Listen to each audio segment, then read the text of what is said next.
لا حول ولا قوة إلا بالله العلي العظيم. أفوض أمري إلى الله إن الله بصير بالعباد. أعوذ بالله من الشيطان الرجيم.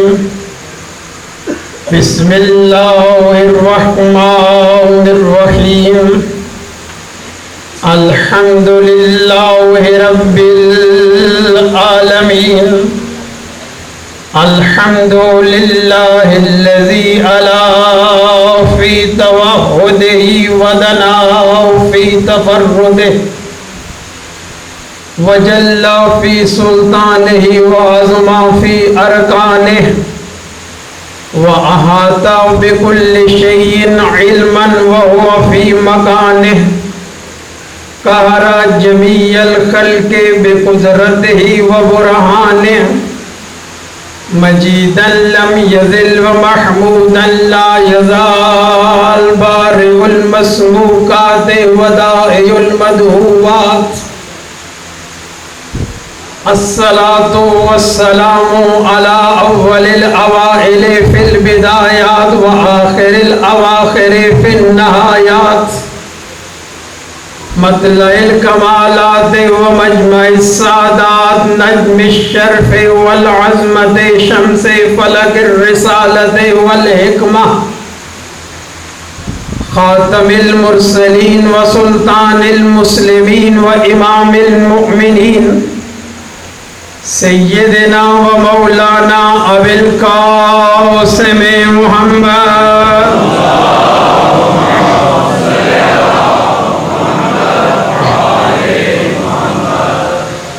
وعلى وصیہ وخلیفته ووارث علمه ومخزن اسراره ومطلع انواره المنصوص بنص من كنت مولاه فهذا علي مولاه. المخصوص بتشريف أنا مدينة العلم وعلي بابها. اسد الله الغالب امير المؤمنين علي بن ابي طالب.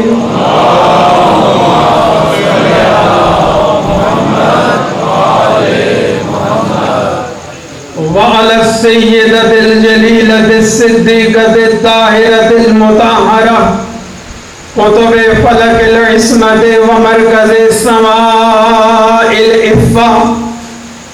القمر القمراء الدرة البيضاء اللمعة اللمعة. الحورة الإنسية فاطمة الزهراء سيدة نساء العالمين.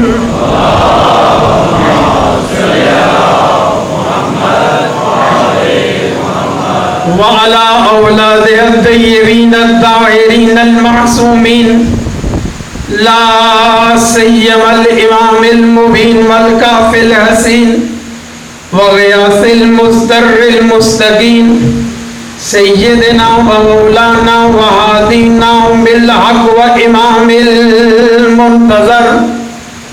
ولعنة الله على أعدائهم أجمعين من يوم عداوتهم إلى يوم الدين. أما بعد فقد قال الله تعالى في كتابه المجيد وفرقانه الحميد وقوله الحق. بسم الله الرحمن الرحيم.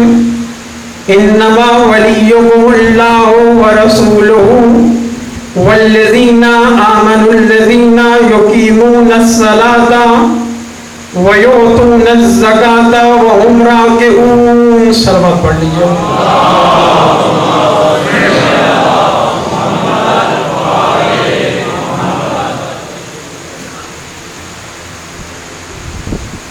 قرآن مجید سورہ معاہدہ آیت نمبر 55 میں ارشاد الہی ہے.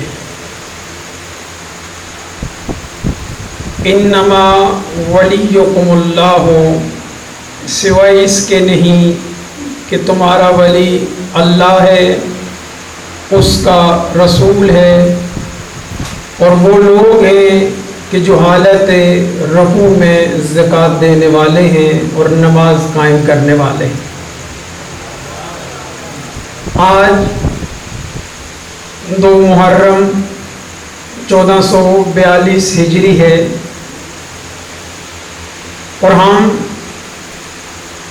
اسی آیہ مجیدہ کے ضمن میں ولایت کلیہ محمد و آل محمد کے عنوان کو لے کر آپ کی خدمت میں حاضر ہیں، اور اس عنوان کے رکھنے کی وجہ، اس آیہ مجیدہ کو موضوع قرار دینے کی وجہ فقط اور فقط یہ ہے کہ ہم محمد و آل محمد کی ولایت کلیہ کے عرفان سے ولایت الہیہ تک پہنچ سکیں۔ بالفاظ دیگر ہمارا مقصد یہ ہے کہ ہم ان مجالس میں محمد و آل محمد کے عرفان کے ذریعے، ان کے معارف کے ذریعے اس راستے کو طے کریں کہ جس کے لیے حکم الہی ہے، کہ اللہ نے ہمیں خلق ہی اس کے لیے کیا۔ اس نے خود فرمایا کہ میں ایک چھپا ہوا خزانہ تھا، میں نے چاہا کہ میں پہچانا جاؤں، فخلقت خلقا، تو میں نے ایک مخلوق کو پیدا کیا۔ ہمارا اولی اور آخری مقصد ہی یہ ہے کہ ہم محمد و آل محمد کی سیرت پر چلتے ہوئے، ان کا عرفان حاصل کرتے ہوئے معرفت الہیہ تک پہنچ سکیں۔ اور اگر قرآن مجید کو دیکھا جائے، جیسا کہ کل میں نے آپ کی خدمت میں فہرست عرض کی تھی، اور انشاءاللہ حقیر کی پوری کوشش ہوگی کہ ابھی سے لے کر آخری دن تک ایک لحظہ بھی اپنے موضوع سے نہ ہٹا جائے۔ کل میں نے آپ کی خدمت میں عرض کیا تھا کہ سب سے پہلے ہم کوشش یہ کریں گے کہ قرآن مجید سے پوچھیں گے کہ اس ولایت کا مقام کیا ہے، اس کی عظمت کیا ہے، اس کا مرتبہ کیا ہے۔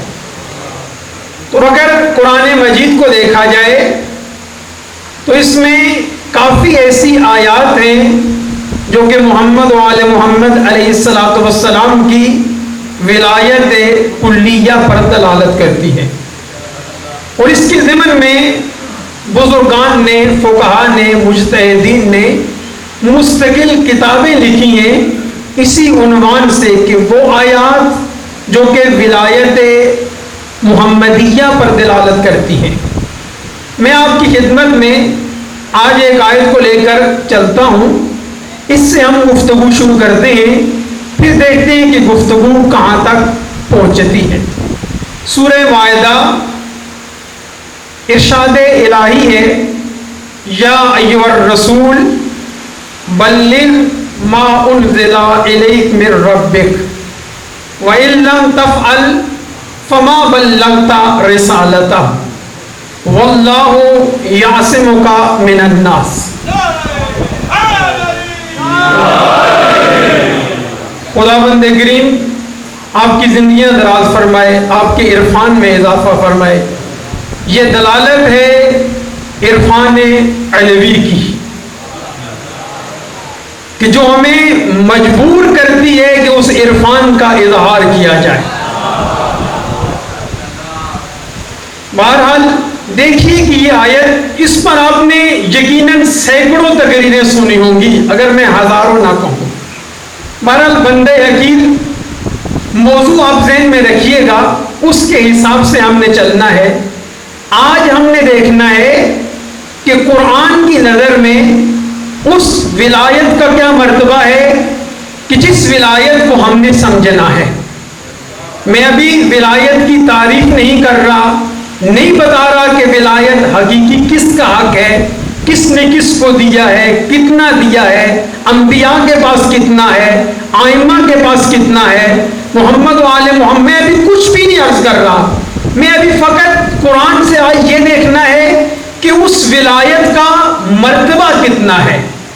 اسی سورہ معاہدہ میں جو میں نے آپ کی خدمت میں عرض کیا، حکم ہے یا ایھا الرسول، اے میرے حبیب پہنچا.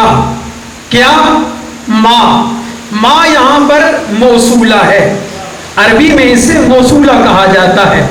ما وہ پہنچا، انزلہ جو تجھ پر نازل کیا گیا. وَإِن لَمْ تَفْعَلْ، اور میرے حبیب یاد رکھ اگر تو نے یہ نہ پہنچایا، فَمَا بَلَّغْتَ رِسَالَتَهُ، تو نے رسالت کا کوئی کام نہیں کیا. قرآن مجید کے بارے میں تمام سنی شیعہ بھائیوں کا نظریہ ہے کہ اس کی 6666 آیات ہیں. اکثر یہ نظریہ پایا جاتا ہے، البتہ یہاں پر اختلاف ہے. بعض میں مشہور نظریہ یہی ہے جو میں نے عرض کیا، مشہور قول یہ ہے کہ قرآن مجید کی آیات 6600 بولے تو صحیح 66 ہے. میں بعض کا پوچھتا ہوں اس لیے تاکہ سمجھ آ رہی ہے یا نہیں آ رہی. بعض نے فرمایا کہ 6285 ہیں. وہ کون ہیں؟ جناب فرمان علی صاحب، جن کا قرآن اکثر ہمارے گھروں میں ہے. اس کے علاوہ بھی بعض اور مفسرین نے کہا کہ 6236 ہیں، اور بھی اقوال ہیں. لیکن یہ جتنے بھی اقوال ہیں اس کا قطعاً یہ مطلب نہیں ہے کہ جو یہ کہہ رہے ہیں کہ 6666 ہیں ان کا قرآن تھوڑا سا زیادہ ہے، اور جو یہ کہہ رہے ہیں 6285 ہے ان کا قرآن کچھ کم ہے. قطعاً یہ مطلب نہیں ہے. یہ اختلاف ضرور ہے، لیکن اختلاف کیوں ہے اس کی وجہ یہ ہے کہ جو یہ کہتے ہیں کہ 6666 ہیں وہ بعض لمبی آیات کو 2 حصوں میں تقسیم کر دیتے ہیں. بعض کہتے ہیں نہیں یہاں پر ایک آیت ہے، جو ایک آیت کہتے ہیں وہ تھوڑی سی کم تعداد بتا دیتے ہیں، 6285 236 اس طرح. عرض کرنے کا مقصد یہ ہے کہ اس میں اختلاف نہیں ہے، یہ اتفاق تمام مسلمانوں میں ہے کہ جو قرآن اللہ نے نازل کیا سیم وہی ہمارے گھروں میں موجود ہے. اس میں ایک نقطے، ایک آیت، ایک حرف کا بھی فرق نہیں. اب توجہ چاہیے، توجہ چاہوں گا. پہلا جملہ دے کے آپ کی سماعتوں کو ہدیہ کر کے دیکھنا چاہتا ہوں کہ آپ معرفت کی کس منزل پر بیٹھے ہوئے ہیں. میں کہتا ہوں یہاں پر سب کا اتفاق ہے کہ یہ قرآن سیم وہی کاملاً وہی ہے جو بارگاہ الہی سے بارگاہ نبوی پر اترا. اس میں ذرا بھی فرق نہیں ہے. اس کے بارے میں سب مسلمان کہتے ہیں کہ اس کے ایک نقطے میں بھی اگر شک کیا جائے تو انسان کافر ہو جاتا ہے. ایک حرف کے بارے میں بھی شک کیا جائے تو کافر ہو جاتا ہے. تو میں مسلمان سنی شیعہ بھائیوں سے کہوں گا کہ اگر قرآن ثابت کے ایک نقطے میں شک کیا جائے تو انسان کافر ہوتا ہے. تو جو قرآن ثابت، تو جو قرآن ناطق میں شک کرے اس کو کیا کہا جائے گا؟ جو قرآن ناطق میں شک کرے، اگر ثابت میں شک کیا تو کافر ہو گئے، ناطق میں شک کیا تب بھی بدل جو ہوگا کافر ہو گئے. بس اس میں اختلاف نہیں ہے کہ یہ قرآن وہی ہے. آگے بڑھتے ہیں اور اس کے بارے میں بھی جتنی باتیں عرض کر رہا ہوں، خصوصاً جو آج عرض کروں گا اور آئندہ بھی انشاءاللہ، اکثر باتیں وہ ہوں گی جو اہل سنت اور اہل تشیع سب کتابوں میں لکھی ہوئی. اگلی بات جو عرض کروں، سب کا نظریہ ہے کہ سب سے پہلی آیت مجیدہ جو ہے جو پاک نبی پر نازل ہوئی وہ سورہ علق کی ہے. کون سی ہے؟ اقرا بسم ربک الذی خلق، یہ پہلی آیت ہے. آخری آیت کون سی ہے؟ اس کے بارے میں بھی سب نے لکھا، وہ سأل سائل بعذاب واقع، کہ جب ایک سائل نے عذاب مانگا تو اس پر عذاب آیا. اب یہ آخری آیت ہے. اس سے پہلے ایک آیت ہے، وہ کون سی ہے؟ الیوم اکملت لکم دینکم واتممت لکم دینا ورضیت لکم الاسلام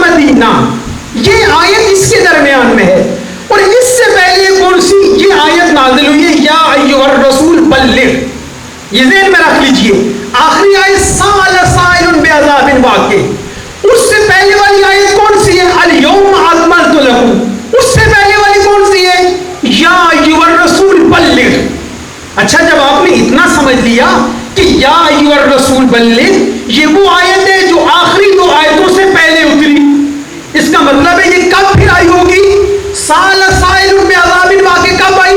یہ غدیر کے بعد آئی. اب یا ایھا الرسول اس کا مطلب ہے یہ بھی نبی کی آخری زندگی میں ہے. اب آہستہ آہستہ اسٹیپ وائز آگے بڑھتے جائیں. اچھا، اب آخری عمر میں ہے، اب اللہ کہتے ہیں میرے حبیب پہنچا، یا ایھا الرسول بلغ ما، پہنچا وہ کیا. اب یہاں پر ماں ہے، ماں موصولہ ہے، آگے لکھا ہوا نہیں ہے کہ کیا پہنچا. اب ہم نے اپنی دیکھیں اللہ نے، میں اکثر یہ بات عرض کرتا رہتا ہوں اشرے محرم میں کہ اللہ نے دو قسم کی حجتیں نازل کی، دو قسم کے رسول بھیجے. اب جہاں جہاں تک میری یہ آواز جا رہی ہے، خصوصاً اگر میرے کوئی اہل سنت بھائی سماعت فرما رہے ہیں تو ان سے زیادہ توجہ کا طالب ہوں. دو قسم کے اللہ نے رسول بھیجے، ایک ظاہری رسول ہیں جو 1,24,000 ہیں، اور ایک باطنی رسول ہے. باطنی کون سے ہے؟ وہ یہ ہماری عقل ہے، وہ بھی حجت الہی ہے، یہ عقل بھی حجت الہی ہے. بروز معاشر جس طرح وہ رسول خدا کی بارگاہ میں احتجاج کر سکتے ہیں کہ ہم نے دین پہنچایا تھا، اسلام پہنچایا تھا، پیغام دیا تھا، انہوں نے سمجھا تھا، مانے نہیں تھے. توجہ فرما رہے ہیں یا نہیں؟ اسی طرح یہ باطنی رسول جو عقل ہے، جس کو اللہ نے ہر ایک کے ساتھ بھیجا ہے، یہ بھی کہے گا بروز معاشر، کہہ سکتی ہے عقل کہ اللہ اس نے سمجھا تھا، سنا تھا، سمجھا تھا، لیکن مانا نہیں تھا. لہذا آپ جہاں تک آواز جا رہی ہے ان دونوں رسولوں سے مدد لیجئے گا. اپنی عقل سے بھی فیصلہ کرنا ہے، اس رسول خدا کی احادیث سے بھی فیصلہ کرنا ہے. اب حکم اللہ دے رہا ہے کہ میرے حبیب پہنچا، کیا پہنچائے؟ ما انزلہ، جو میں نے نازل کیا. اب ماں کا پتہ نہیں ہے کہ ماں کیا چیز ہے. اچھا، ہم دیکھتے ہیں اپنی عقل سے کوشش کرتے ہیں، قرآن میں جاتے ہیں، آیا یہ توحید کا حکم ہے؟ توجہ چاہوں گا، یہ جو اللہ کہہ رہے ہیں کہ میرے حبیب پہنچا، اے رسول پہنچا کیا؟ ماں، یعنی توحید. ماں یعنی ماں موصولہ، آیا اس سے مراد توحید ہے؟ توجہ فرما رہے ہیں یا نہیں؟ آیا اللہ یہ کہہ رہے ہیں کہ میرے حبیب توحید کا حکم پہنچا، اگر نہ پہنچایا رسالت کا کوئی کام نہیں کیا. تو میں ہاتھ جوڑ کر عرض کروں گا یہ نہیں ہو سکتا. آپ کہیں گے کیسے؟ میں کہوں گا اپنی عقل سے فیصلہ کیجئے، اس رسول باطنی سے مدد لیجئے. کیوں؟ اس لیے کہ یہ آیت آخر میں نازل ہو رہی ہے.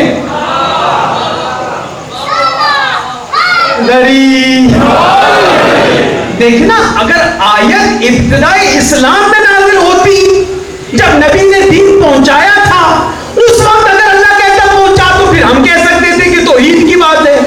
ابھی تو سارا قرآن نازل ہو چکا ہے اور قرآن میں 45 مرتبہ توحید کا حکم ہے. توجہ فرما رہے ہیں؟ اس کا مطلب ہے توحید کی بات نہیں ہے. اچھا، آیا نبوت کی بات ہے کہ اللہ کہہ رہے ہیں کہ نبوت کا پیغام پہنچا؟ تو نہیں، نبوت کی بات بھی نہیں. کیوں؟ اس لیے کہ نبوت وہاں سے شروع ہوئی آج سے 23 سال پہلے، اور اللہ نے قرآن میں نبوت کے لیے 44 مقامات پر فرمایا، نبوت کا حکم دیا. بس اس کا مطلب ہے نبوت بھی نہیں ہے. آیا اللہ کے عدل کی بات ہے، اس کی عدالت کی بات ہے. اللہ کہہ رہے ہیں میرے عدل کو پہنچا، لوگوں کو بتا کہ میں عادل ہوں. تو نہیں، کیوں؟ اس لیے کہ قرآن کہہ رہا ہے اور ہماری عقل فیصلہ کر رہی ہے کہ اب دین مکمل ہو رہا ہے. اللہ کی عدالت تو پہلے بتا کے جا رہے ہیں نبی، تو 16 جگہوں پر عدل کا حکم آیا. تو اب کس کا حکم ہے؟ توحید بھی نہیں ہے، عدل بھی نہیں ہے، نبوت بھی نہیں ہے. آیا قیامت کی بات ہے کہ اللہ کہہ رہے ہیں قیامت کا پیغام پہنچا، لوگوں کو قیامت کے بارے میں پہنچا؟ تو نہیں. کیوں؟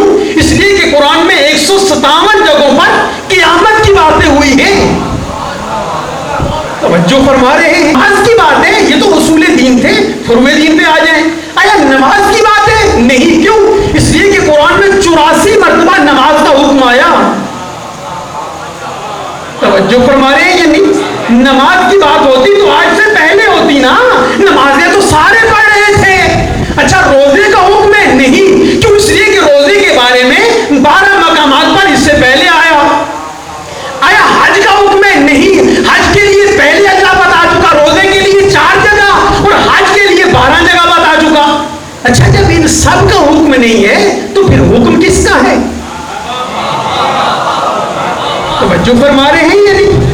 یہ جو میں عرض کر رہا ہوں اہل سنت اہل تشریع سب کی تفاسیر میں ہے، حوالہ بھی عرض کر کے جاؤں گا۔ اتنی بات ہماری عقل نے فیصلہ کیا کہ یہ توحید کی بات نہیں، نبوت کی بات نہیں، رسالت کی بات نہیں، قیامت کی بات نہیں، نماز روزہ حج زکات ان میں سے کسی کی بات نہیں، تو کس کی بات ہے؟ اچھا آگے دیکھیے پھر بات بھی عجیب ہے کہ آج انداز بدلا ہوا ہے۔ اللہ اکبر۔ اچھا پتہ ہے انداز کیوں بدلا ہوا ہے؟ اس کی وجہ بھی میں عرض کروں۔ نبی کو کتنی دفعہ معراج ہوئی؟ 120 مرتبہ۔ ایک دفعہ تکرار کیا جاتا ہے تاکہ آپ اس کو سمجھ لیں۔ کتنی مرتبہ ہوئی؟ 120 مرتبہ۔ توجہ فرمائیے گا، یہ جو جملہ دینا چاہتا ہوں یہ عام طور پر ممبروں سے نہیں پڑھا جاتا، اس لیے عرض کروں کہ ایک دفعہ بندے حقیر نے کم نے پڑھا تو علماء نے فرمایا کہ یہ بات پہلی دفعہ سنی ہے۔ تو جب کم میں یہ عالم ہے تو پاکستان میں کیا عالم ہوگا؟ توجہ فرما رہے ہیں یا نہیں؟ 120 مرتبہ معراج ہوئی، یہ تو پڑھی جاتی ہے بات۔ اگلی بات جو عرض کر رہا ہوں، آخری معراج کب ہوئی؟ آخری معراج کب ہوئی؟ وہ غدیر سے 8 دن پہلے۔ غدیر سے 8 دن پہلے چلے جائیں تو کیا بنتا ہے؟ ماشاءاللہ عید ہے یا نہیں؟ آخری معراج اس رات ہوئی، اللہ کا جبرائیل نبی کو لے گیا وہاں پر۔ اب جب وہاں پر پہنچے معراج پر، ایک مقام ایسا آیا جہاں نور کی نہر تھی۔ اس رات میں، اس آخری معراج میں نبی پاک نے 500 حجابوں کو طے کیا، اور 500 حجابوں میں سے ہر حجاب کا دوسرے سے فاصلہ جو تھا 500 سال کا تھا۔ اور وہ 500 سال کتنے بڑے ہوں گے؟ اس کا ایک سال ہمارے 1000 سال کے برابر ہے۔ اب کیلکولیٹ کرتے جائیے گا، دیکھتے جائیے گا۔ اب جب نبی یہ حجابوں کو طے کر کے وہاں پر پہنچے جہاں پر نور کی ایک نہر تھی، وہاں پر جبرائیل کہتے ہیں یا رسول اللہ تقدم، آگے بڑھیے۔ ربی نے فرمایا جبرائیل تو کیوں نہیں آتا؟ کہا یا رسول اللہ یہ وہ مقام ہے کہ اس سے آگے نہ نبی مرسل جاتا ہے۔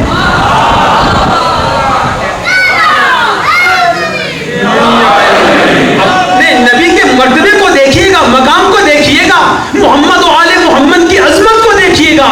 فرمایا اس سے آگے نہ نبی مرسل جا سکتا ہے، نہ ملک مقرب جا سکتا ہے۔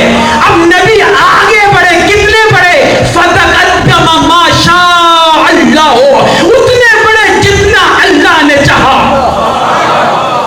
اب جب آگے بڑھے تو اللہ نے سب سے پہلا تحفہ دیا، اے محمد انا محمود وانت محمد، اے میرے حبیب میں محمود ہوں اور میں نے اپنے نام سے تیرے نام کو مشتق کیا اور تیرا نام محمد ہے۔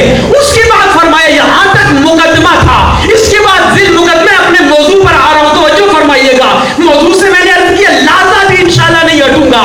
موضوع کیا ہے؟ ولایت کو دیکھنا ہے ہم نے۔ اب توجہ فرمائیے گا، اب کیا فرمایا؟ یہاں تک مقدمہ تھا، آگے ذیل مقدمہ ہے۔ فرمایا میرے نبی میں محمود ہوں، تو محمد ہے، اور یاد رکھ جتنے بھی انبیاء میں نے بھیجے جب وہ آنے لگے تو ان کو میں نے حکم دیا کہ اپنے بعد جانشین کا اعلان کرو، اپنے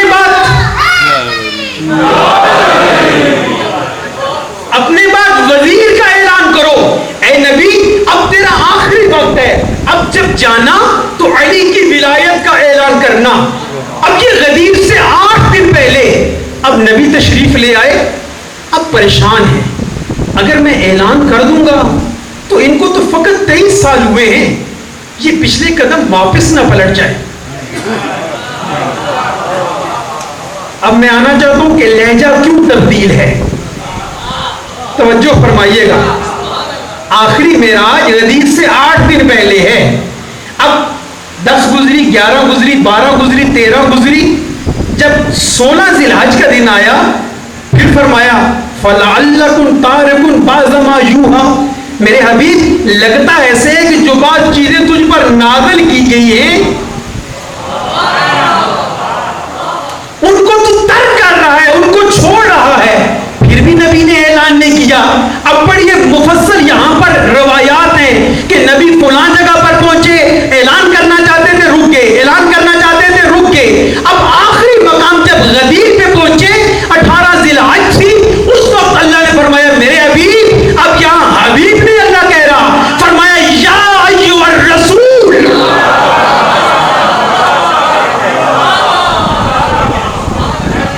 خدا آپ کو سلامت رکھیں. مطلب کیا؟ یعنی اس سے پہلے جو اللہ، یہ میں اپنے چھوٹے بچوں نوجوانوں کو بتاتا چلوں، اس سے پہلے جب اپنے نبی کو بلاتا تھا نا، کبھی یا ایھا المزمل، کبھی یا ایھا المدثر، یعنی کبھی چادر اوڑھے ہوئے دیکھا تو کہہ دیا چادر کو اوڑھنے والے، کبھی ابا اوڑھے ہوئے دیکھا ابا کو اوڑھنے والے، کبھی اصحاب کے مجمع میں دیکھا فرمایا یاسین والقرآن الحکیم، اور کبھی قرآن پڑھتے ہوئے دیکھا تو اس طرح پکارا، کبھی مدینے کی گلیوں میں جاتے ہوئے دیکھا فرمایا لا اقسم بہذا البلد وانت حل بہذا البلد ووالد وما ولد. میرے حبیب مجھے اس شہر کی قسم ہے جس کی گلیوں میں تو چلتا ہے، مجھے اس باپ کی قسم ہے، اس باپ کے بیٹوں کی قسم ہے. یہاں پر مفسرین نے لکھا کہ باپ سے مراد علی ہے.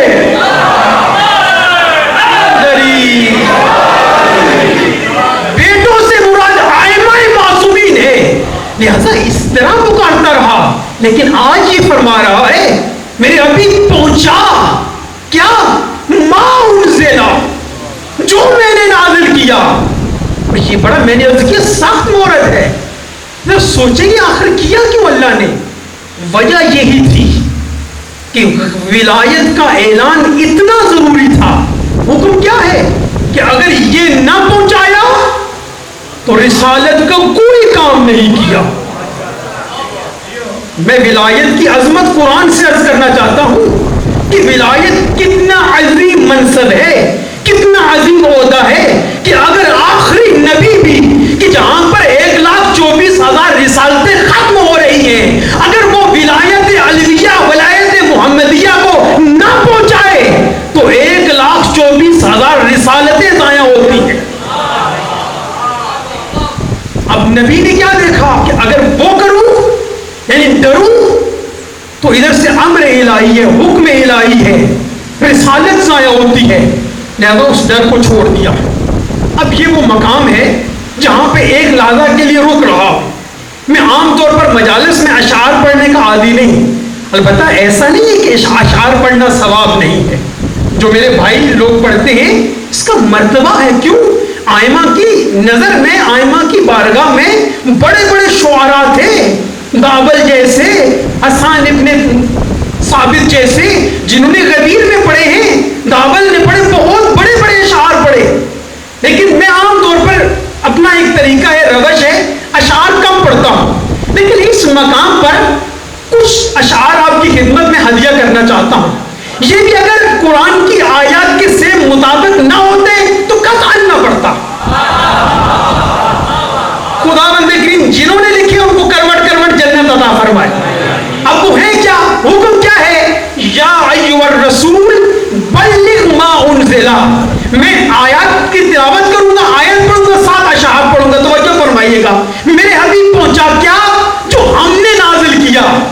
اب اس کے ضمن میں انہوں نے ایک مصدق لکھا، ما انزل، جو میں نے نازل کیا. اس کو ذہن میں رکھیے گا. آپ توجہ فرمائیے گا. میرے محمد رسول برحق ہو، تجھ پہ 100 سلام میرا. جنہیں سمجھ آئے اظہار عقیدت چھپائیے گا نہیں. میرے محمد اب جبرائیل کی دفعہ آیا نا، اس معراج کے بعد ایک دفعہ آیا، دوسری دفعہ آیا، آ کر سلام عرض کیے. اب بالکل شاعر نے روایات کو بھی دیکھا، اس آیہ مجیدہ کو بھی دیکھا کہ ما انزلہ، جو میں نے نازل کیا.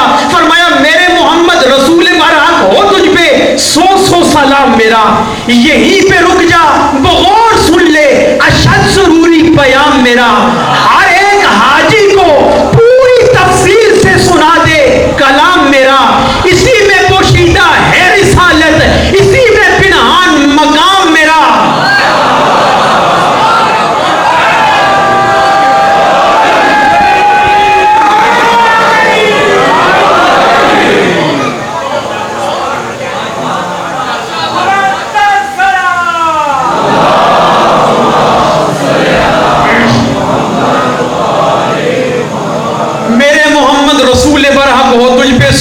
سلام میرا، یہیں پہ رک جا بغور سن لے اشد ضروری پیام میرا، ہر ایک حاجی کو پوری تفصیل سے سنا دے کلام میرا، اسی میں پوشیدہ ہے رسالت، اسی میں پنہان مقام میرا۔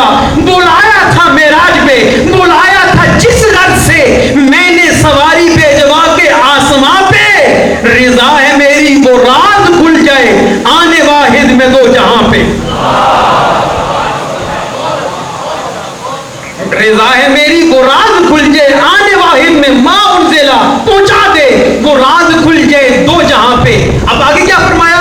واللہ یعصمک من الناس، توجہ فرمائیے گا، فرمایا نہ رستے میں کوئی رکاوٹ ہو، پہلے یہ انتظام کر لے۔ خدا آپ کو سلامت رکھے، شجر حجر ہو نہ برگ و برگ ہو، ابھی سے یہ اہتمام کر لے، بلا کی گرمی دوپہر کو فلک کے نیچے مقام کر لے، جو بڑھ گئے ہیں وہ پیچھے آئیں، اسی جگہ پر قیام کر لے، میں حکم دے جو موجود ہو وہ سن لے، جہاں بھی جائے وہاں بتا دے، میں حکم دیتا ہوں جو بھی سن لے اسی کو یہ پیغام سنا دے۔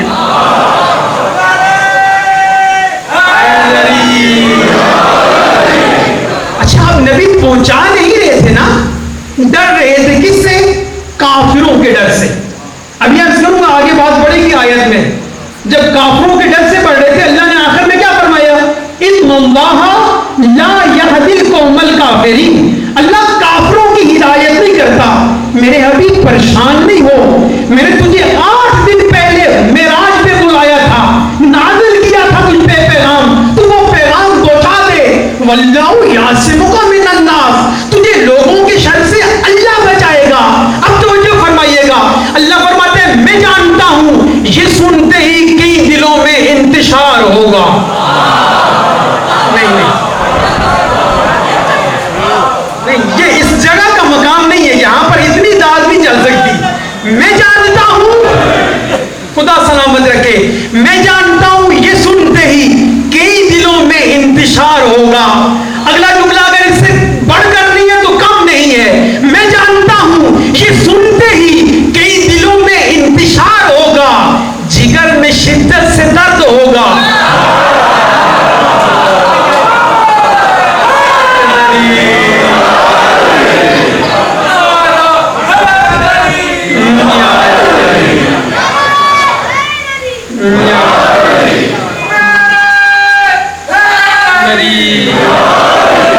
میں جانتا ہوں یہ سنتے ہی کئی دلوں میں انتشار ہوگا، جگر میں شدت سے درد ہوگا، آنکھوں میں گرد و غبار ہوگا، مگر نہ کچھ ان کا بس چلے گا۔ واللہ یعصمک من الناس، مگر نہ کچھ ان کا بس چلے گا، نہ مطلقاً اختیار ہوگا، جو شک کریں گے شکی بنیں گے انہی پہ تو بے شمار ہوگا۔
اللہ آپ کی زندگی دراز فرمائے. ایک بات عرض کروں پھر آگے بات بڑھے. آج 1400 سال کے بعد آپ غدیر سن کر اتنے خوش ہو رہے ہیں. ذرا ٹھنڈے دل سے سوچیں کہ اس وقت جو آپ جیسے غدیر میں ہوں گے ان کا کیا حال ہوگا. جو غدیر میں یا گھروں میں ہوں گے توجہ فرمائیے گا. عجب سما تھا رسول خوش تھے, خوشی مسلط تھی دو جہاں پر, فرشتے دیتے رہے سلامی زمین پر اور آسماں پر, حقیر ذرے بھی اڑ کے جاتے دکھائی دیتے تھے کہکشاں پر. تمام مولائی کہہ رہے تھے گھروں میں تھے وہ جہاں جہاں پر. اب آخری شعر میں عرض کروں گا, اس کے آخر میں جو 4 دفعہ ہے علی علی ہے, علی علی ہے, علی علی ہے, علی علی ہے, وہ آپ سب نے میرے ساتھ تکرار کرنا ہے.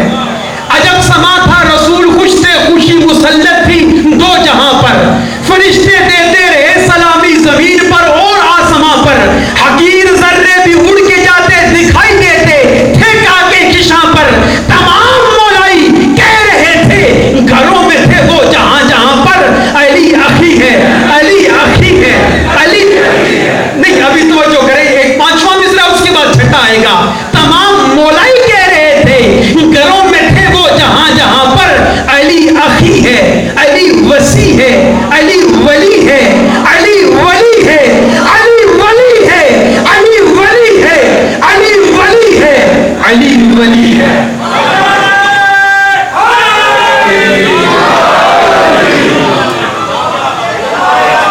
خدا آپ کی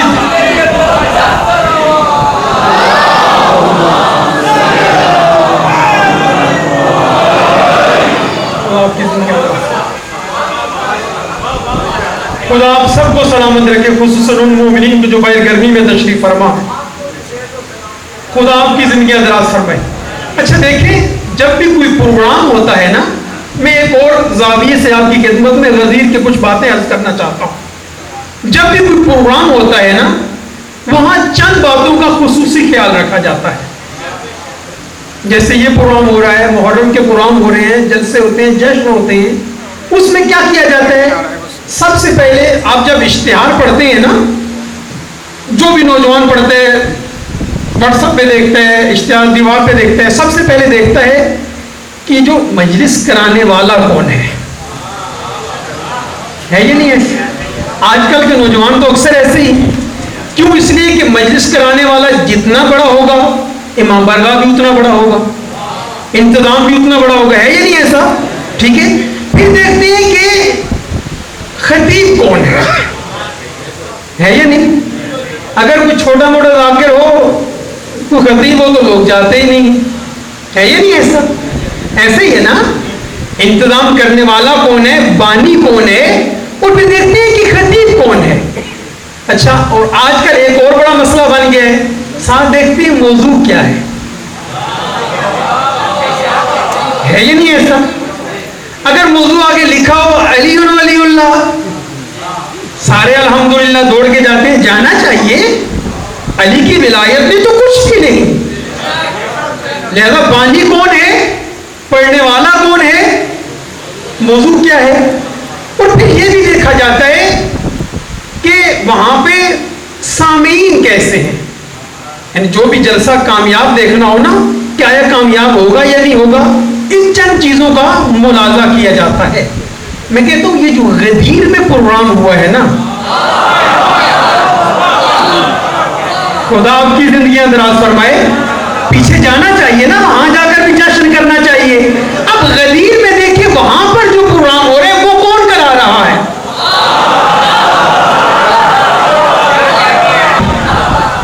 تو ظاہری بات ہے جتنا بڑا بانی ہوگا, نہیں غور فرما رہے, پروگرام اتنا ہی کامیاب ہوگا. اور پھر دیکھا جاتا ہے خطیب کتنا بڑا ہے. اللہ اکبر. اچھا, یہاں پر دیکھنا ہے خطیب کون ہے, اور پھر یہ دیکھا جاتا ہے موضوع کیا ہے. اور پھر دیکھا یہ بھی جاتا ہے کہ سننے والے کیسے ہیں. جیسے سننے والے نہ ہو تو کیا خاک جشن کامیاب ہوگا؟ اچھا اب آقا غدیر میں دیکھیے اب بانی کون ہے؟ اللہ اکبر، لا الہ الا اللہ۔ خطیب کون ہے؟ محمد الرسول اللہ۔ موضوع کیا ہے؟ علی ولی اللہ۔ اور سننے والے کون ہیں؟ سارے رضی اللہ۔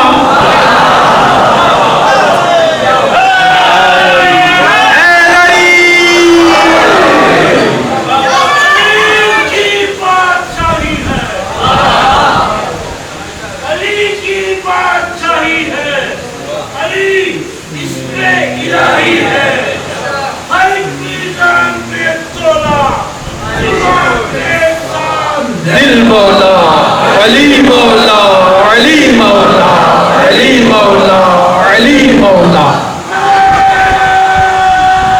حیدری۔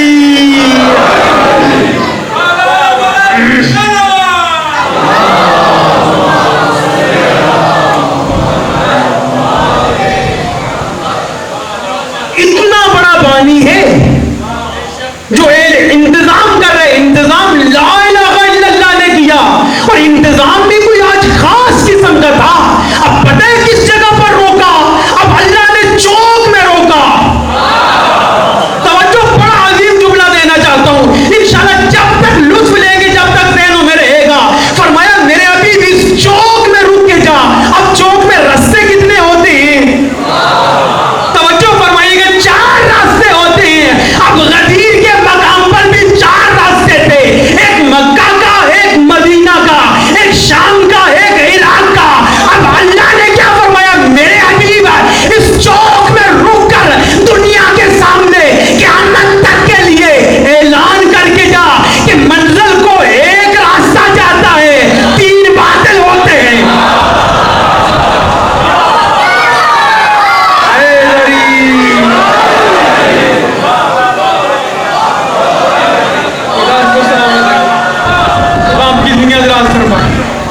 میرے حبیب اعلان کر کے جا، منزل پر ایک راستہ جاتا ہے، تینوں باطل ہوتے ہیں۔ اب نبی نے وہاں اعلان کیا۔ اچھا اب جب اعلان کیا، پلانوں کا ممبر بنایا۔ ممبر سوچنے کی بات ہے اور یہ حقیقت ہے۔ پلانوں کا ممبر کیوں بنایا؟ یہ کون ہے جس نے اعلان کرنا ہے؟ کون ہے جس نے اعلان کرانا ہے؟ آیا اللہ جنت سے ممبر نہیں بھیج سکتا تھا؟ یار توجہ چاہوں گا، جو ان کے بچوں کے کہنے پر عظیم عظیم کھانے بھیج دیتا ہے، لباس بھیج دیتا ہے وہ اللہ، تو جبرائیل کا تو کام ہی یہ تھا، آنا جانا آنا جانا۔ جبرائیل جنت سے ایک ممبر لے آتا، لیکن یہ ایسا نہیں کیا گیا۔ کیوں؟ دیکھیں میں ایک مثال دوں پھر یاد سمجھ آئے گی آپ کو۔ دیکھیں میں یہاں آپ کے پاس آیا مجلس پڑھنے کے لیے، میں نے رفعت بھٹی صاحب سے کہا بھٹی صاحب کل یہ ممبر نہیں ہونا چاہیے۔ میں حقیقت میں نہیں عرض کر رہا، یہ نہ وہ حقیقت ہے، حقیقی جامہ پہنا دیں اس بات کو، ممبر یہی ہونا چاہیے۔ میں کو بھٹی صاحب یہ ممبر نہیں کہا۔ کیوں شاہ صاحب؟ میں نے کہا کل یہاں پر گھڑونجی لے آئیے گا۔ ٹھیک ہے، توجہ فرما رہے ہیں؟ گھڑونجی تو سمجھتے ہی ہے نا، جس پہ گھڑے رکھے جاتے ہیں، شاید بچوں نے نہ دیکھی ہو۔ وہ کہیں گے کیوں؟ میں نے کہا کل میں گھڑونجی پہ بیٹھ کے تقریر کروں گا۔ بالفرض میں نے تقریر کر دی، 10 سال 15 سال 20 سال گزر گئے، بچے اللہ ان کی زندگیاں دراز فرمائے، یہ بڑے ہو گئے، جوان ہو گئے۔ 20 سال کے بعد اس بچے نے کسی سے پوچھا کہ بھائی یاد ہے شاہ صاحب نے تقریر کی تھی؟ دوسرے بچے نے کہا نہیں مجھے تو یاد نہیں۔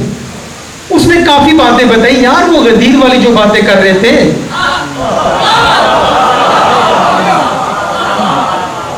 کرنی کون سے شاہ صاحب کا؟ وہ جو انہوں نے غدیر جو قوم سے آئے تھے۔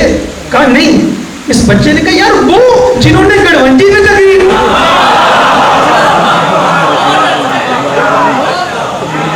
یہ یاد رہے گا، خصوصاً جن کے پلان اتار لیے گئے۔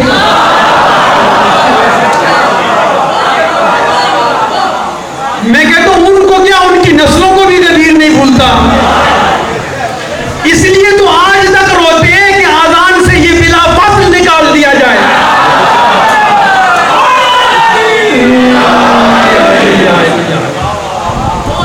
آج تک روتے ہیں کہ آذان سے بلا فصل نکال دیا جائے. مجھے یاد ہے اچھی طرح، میں سرگودا میں پڑھتا تھا، متعلم تھا. وہاں پر ہمارے ایک بھائی، خدا اس کی مغفرت کرے، منتظر مہدی نام تھا، اسٹوڈنٹ تھے، فوت ہو گئے، اللہ ان کے درجات بلند کرے. انہوں نے ایرانی طرز پہ آذان دی اور آذان میں آگے جا کے وسیع رسول اللہ و خلیفہ تو بلا فصل نہیں کہا. قبلہ کاظمی صاحب آل اللہ مقامہ، اجاز حسین کاظمی صاحب، بندہ ان کا شاگرد ہے، اللہ ان کے درجات بلند فرمائے. عظیم عارف اور عظیم عالم تھے. انہوں نے فوراً بلایا، کہا منتظر بیٹا، اگر آئندہ یہ اذان دینی ہے تو پھر نہیں دینا. حالانکہ علی ولی اللہ انہوں نے کہا تھا، لیکن بلا فصل نہیں کہا تھا. اب باتیں بہت زیادہ ہیں، میں آگے بڑھتا چلوں. اب جب وہاں پہ اعلان کیا، ممبر بنایا، وہاں پہ اعلان ہوا، میں آگے بڑھ جاؤں.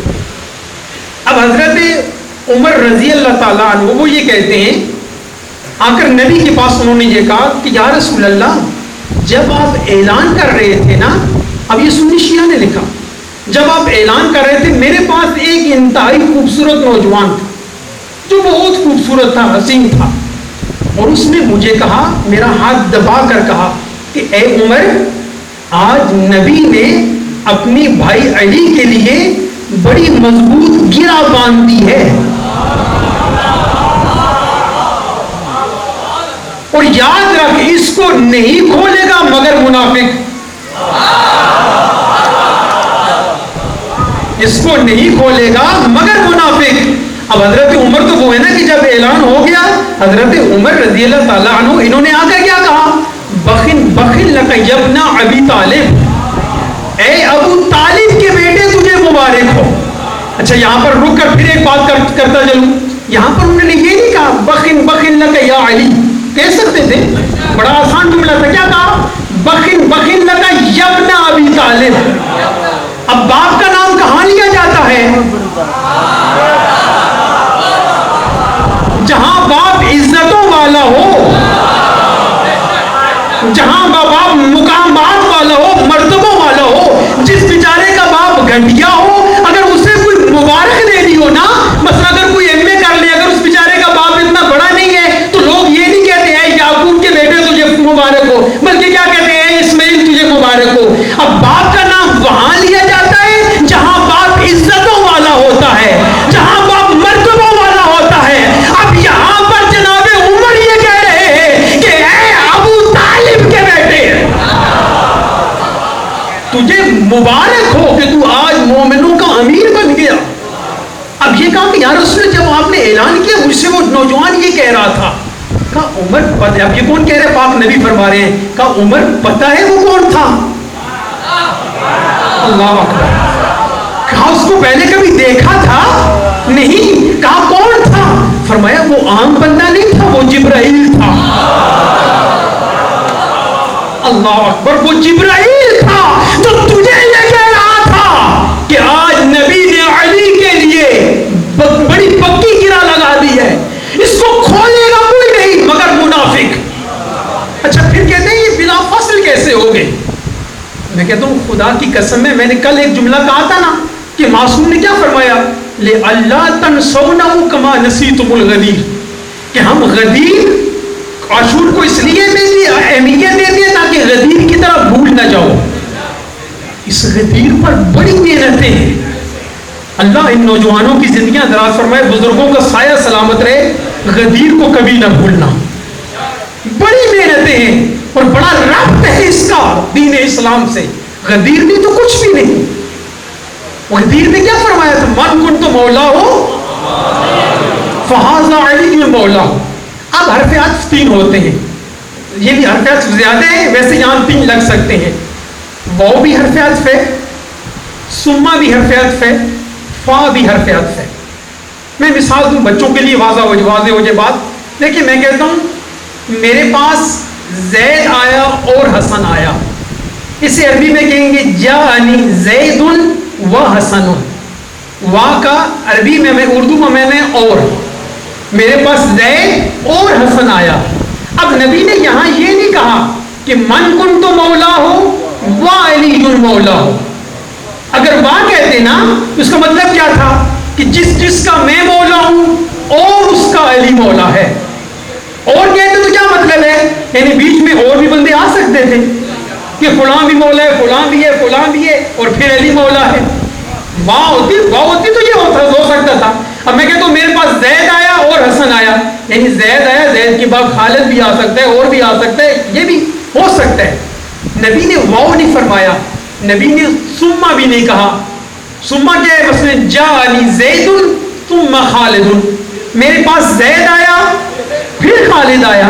اب یہ پھر جو ہے نا یہ وقت کو نہیں بتاتا ہے، یعنی پھر کے بعد کوئی اور بھی آ سکتا ہے. نبی نے کیا فرمایا، من کن تو مولا ہو فہذا علی مولا ہو، کہ جس کا میں مولا ہوں بس اس کا علی مولا ہے. یعنی درمیان میں کوئی اور نہیں آ سکتا. یہ تو آج ہمارے بھائیوں کے مولانا طارق جمیل صاحب سارے آپ جانتے ہیں، کتنی ان کی ایج ہو چکی ہے. اب آ کر انہیں سمجھ آیا کہ علی کو مولا کہنا چاہیے. توجہ فرما رہے ہیں یا نہیں؟ اب میرے ایک چچا ہیں، خدا ان کی زندگی دراز فرمائے، شاید سماعت فرما رہے ہو، مجھے نہیں علم ہے کہ وہ آئے. یعنی ایک دفعہ انہوں نے مجھ سے کہا گھر میں بیٹھے ہوئے، کہا بیٹا وہ جو فلاں مولانا ہے نا، نام لے لیتا ہوں میں، طاہر القادری صاحب، وہ تو بہت آگے نکل گئے، ہمارے علماء کو بہت پیچھے چھوڑ دیا انہوں نے. مجھے غصہ بھی آیا، دکھ بھی ہوا. اب اصل میں مسئلہ یہ ہے کہ ہمارے مومن بیچارے جب بھی اہل سنت بھائیوں کی کسی مولانا سے ذرا سی فضائل سن لیتے ہیں نا، سمجھتے ہیں کہ یہ بہت بڑا عارف بن گیا ہے، بہت بڑا عالم بن گیا ہے. تو میں نے ان کو احترام سے، تہذیب سے، ادب سے کہا، میں نے کہا آپ نے کہا ہے کہ ہمارے علماء سے بہت آگے نکل گئے ہیں، لیکن یاد رکھیے خدا کی قسم ہے ہمارے مکتب جعفر صادق کا ایک بچہ بھی ہو تو وہ بھی اس کے مقابلے میں کچھ نہیں ہے. خود ہی سوچے نا، جو طارق جمیل صاحب اتنے بڑے عالم ہیں، ان کے ہے یہ نہیں ایسے، پوری دنیا میں ان کی کیسز وغیرہ چلتی ہے نا. اب آ کر انہیں سمجھ آ رہا ہے کہ علی کو مولا کہنا چاہیے. تو آپ خود ہی سمجھ لیجئے. میں کہتا ہوں ہمارا طالب علم کیا، ہمارا تو بچہ جانتا ہے کہ علی مولا ہے.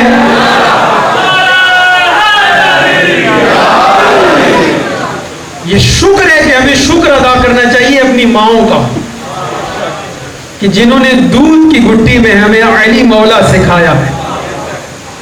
بچہ اٹھتا ہے تو بابا کہتا ہے کہ علی مولا، علی مولا، علی مولا. خدا کی قسم ہے اگر دنیا نے تھوڑا سا بھی تدبر کیا ہوتا، تھوڑا سا بھی تفکر کیا ہوتا، حسین کو مدینہ نہ چھوڑنا پڑتا.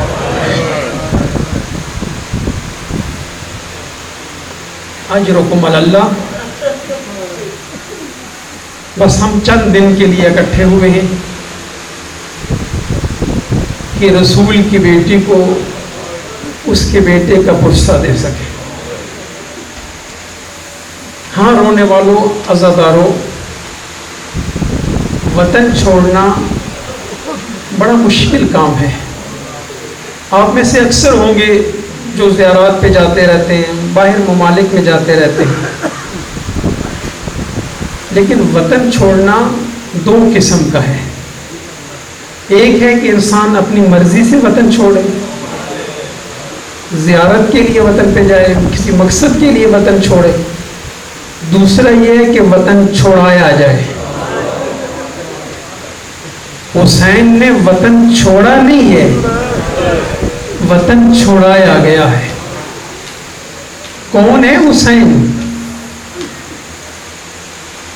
وہ جس کو نبی نے اپنی گود میں پالا تھا، اپنے دوش پہ سوار کیا تھا، جس کو جناب زہرا نے چکیاں پیس پیس کے پالا تھا.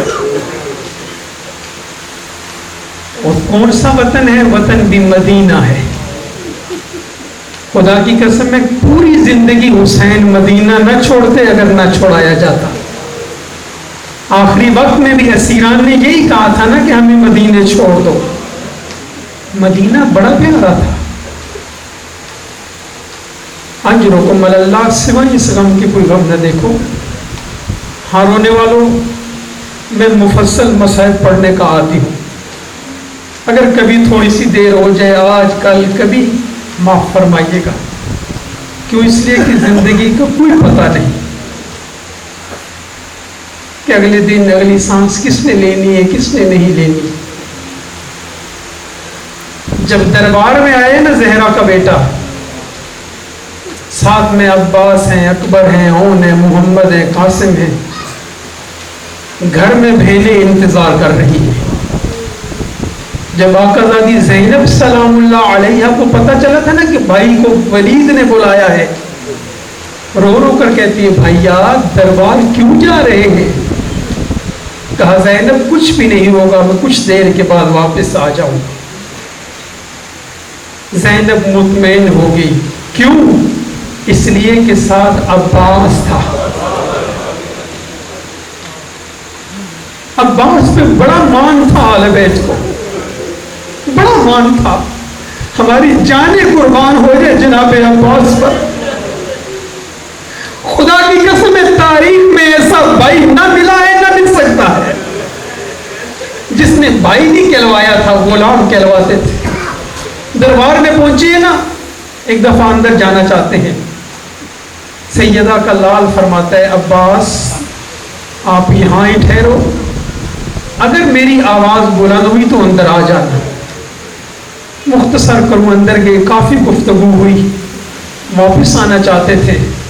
یا اس ملعون مروان نے کہا ولید حسین کو نہ جانے دے، اگر حسین چلا گیا پھر ساری زندگی تو اس کا سر قلم نہیں کر سکے گا. اتنا کہنا تھا، علی کا لال جلال میں آیا کہ مروان میرے سر کی بات تو کر رہا ہے. خدا کی قسم ہے یہ کہنا تھا. تاریخ نے لکھا، میں یوں ہی پڑھتا رہتا ہوں کہ دروازہ خیبر کی طرح اڑا. عباس اندر آئے، اکبر آئے، ہاتھوں میں ننگی تلواریں ہیں. عباس کہہ رہے مولا میری زندگی میں تیرے قتل کا نام کس نے لیا ہے؟ حسین نے ایک ہی جملہ کہا عباس چپ کر جا، میں مظلوم ہوں. اجرکم علی اللہ، اجرکم علی اللہ. اللہ آپ کی زندگی دراز فرمائے. یہی حق بنتے ہیں شریفوں کو رونے کا. اور یہ رونا پتہ ہے کس کی حسرت ہے؟ حسرت آقا زادی زینب سلام اللہ علیہ کہ عاشور کے بعد جب بھی علی کی بیٹی روتی تھی نا، وہ ظالم قاضیانے مارتے تھے. سنو گے جملہ پھر کرتی کیا تھی علی کی بیٹی؟ ہاتھ پر حسین لکھتی تھی. اجرکم علی اللہ، اجرکم علی اللہ. سوائے اس غم کے کوئی غم نہ دیکھو. ہاں رونے والوں، زہرا کا لال ایک دفعہ دربار سے چلے، جو ہی بولا چل رہے ہیں نا عزاداروں بزرگوں میری ماں بہنوں، آج سے پہلے جب بھی حسین چلتے تھے نا نگاہیں نیچے ہوتی تھی. آج علی کا بیٹا چل رہا ہے، کبھی اس دیوار کو دیکھتے ہیں، کبھی اس دیوار کو دیکھتے ہیں، کبھی اس دیوار کو دیکھتے ہیں. گویا کہ یہ فرما رہے مدینہ کی گلیوں گوارے نہ آج کے بعد حسین نے واپس نہیں آنا. اجرکم علی اللہ. سوائے اس غم کے تھوڑی دیر کو چار روایتیں سن لو، جتنا ہو سکتا ہے روتے بھی ہو، دعائیں بھی مانگتے ہو.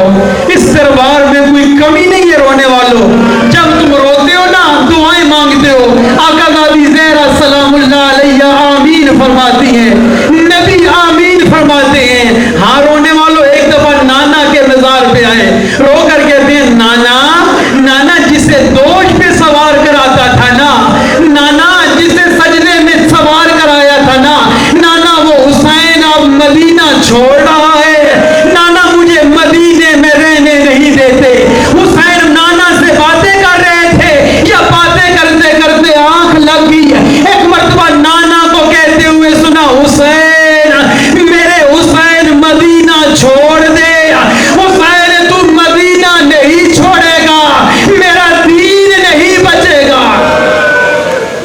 اجرکم علی اللہ، بھائی کی مزار پر آئے، بھائی کے روزے پر آئے، کہا بھیا نہ امت نے ہمیں زندہ اکٹھے رہنے دیا، بھیا تو دنیا سے چلا گیا اب بھی مجھے رہنے نہیں دیتے، اور میرا غریب بھیا اور میرا مسموم بھیا، بھیا حسین کا آخری سلام، بھیا پھر میں کربلا میں چلا جاؤں گا، بھیا تو مدینے میں رہ جائے گا، اجرکم علی اللہ، بھائی کو ودا کیا۔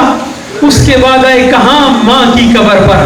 سنو گے رونے والوں بزرگوں جن کے جوان بچے ہیں، میری مائیں بہنیں بزرگ جملہ سمجھیں گے، اب یہاں پر حسین چل کر نہیں آئے، اب ماں کی مزار پر حسین ایسے آئے جیسے چھوٹا سا بچہ ماں کی طرف آتا ہے، رو رو کر کہتے ہیں السلام علیکہ یا اماں ہو، اماں مجھ حسین کا آخری سلام، اماں نانے کی امت رہنے نہیں دیتی، سنو گے جملہ، قبر سے آواز آیا علیکہ السلام یا غریب الہوم، او ماں کے غریب بیٹے تجھے میرا بھی سلام، او ماں کے پیاسے بیٹے تجھے میرا بھی سلام، حسین تو جہاں جہاں جائے گا تمہاری ماں وہاں جائے گی، حسین جب تجھے ضربیں لگے گی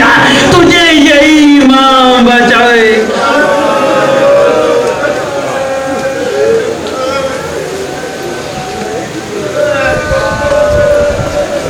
محمد وعلی وفاطمہ والحسن والحسین وأولادہ المعصومین علیہم السلام۔